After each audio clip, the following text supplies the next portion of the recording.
TV 24 news ವಾಹಿನಿಗೆ ಸ್ವಾಗತ. ಬೆಳಗಾವಿ ಜಿಲ್ಲೆಯ ಸಂಕೇಶ್ವರ ತಾಲೂಕಿನ ಹನುಮಾನ್ ನಗರದಲ್ಲಿ ಬೇಕರಿಯೊಂದರಲ್ಲಿ ಸ್ವಚ್ಛತೆಯ ಕೊರತೆ ಕಂಡು ಬರ್ತಾ ಇದೆ ಎಂಬ ಆರೋಪ ಕೇಳಿಬಂದಿದೆ.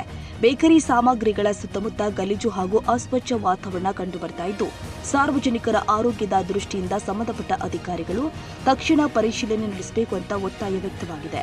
ಸ್ಥಳೀಯರ ಆರೋಪದ ಪ್ರಕಾರ ಪಿರಾಲಾಲ್ ಚೌಧರಿ ಎಂಬುವರಿಗೆ ಸೇರಿದ ಎಂದು ಹೇಳಲಾಗ್ತಾ ಇರುವಂತಹ ಬೇಕರಿಯಲ್ಲಿ ಸ್ವಚ್ಛತೆ ಕಾಪಾಡದೆ ಬೇಕರಿ ಉತ್ಪನ್ನಗಳನ್ನು ಮಾರಾಟ ಮಾಡಲಾಗ್ತಾ ಇದೆ.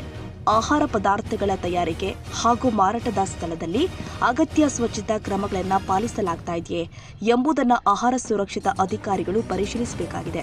ಈ ಹಿನ್ನೆಲೆ ಆಹಾರ ಇಲಾಖೆ ಹಾಗೂ ಆಹಾರ ಸುರಕ್ಷತಾ ಅಧಿಕಾರಿಗಳು ಸ್ಥಳಕ್ಕೆ ಭೇಟಿ ಕೊಟ್ಟು ಪರಿಶೀಲಿಸಿ ನಿಯಮ ಉಲ್ಲಂಘನೆ ಕಂಡುಬಂದಲ್ಲಿ ಸೂಕ್ತ ಕಾನೂನು ಕ್ರಮ ಕೈಗೊಳ್ಳಬೇಕು ಅಂತ ಸಾರ್ವಜನಿಕರು ಕೂಡ ಆಗ್ರಹಿಸಿದ್ದಾರೆ. ಸಾರ್ವಜನಿಕರ ಆರೋಗ್ಯಕ್ಕೆ ಸಂಬಂಧಿಸಿದ ವಿಷಯವಾಗಿರುವುದರಿಂದ ಅಧಿಕಾರಿಗಳು ಕೂಡಲೇ ಗಮನ ಹರಿಸಿ ಬೇಕರಿಯ ಸ್ವಚ್ಛತೆ ಹಾಗೂ ಆಹಾರದ ಗುಣಮಟ್ಟದ ಬಗ್ಗೆ ಪರಿಶೀಲನೆ ನಡೆಸಬೇಕಾಗಿದೆ. ಕನ್ನಡಿಗರ ಮೆಚ್ಚಿನ ನಿಮ್ಮ ಟಿವಿ 24 ಕನ್ನಡ ನ್ಯೂಸ್ ವಾಹಿನಿ ಇದೀಗ ಟಿವಿಯಲ್ಲಿ ಲಭ್ಯ.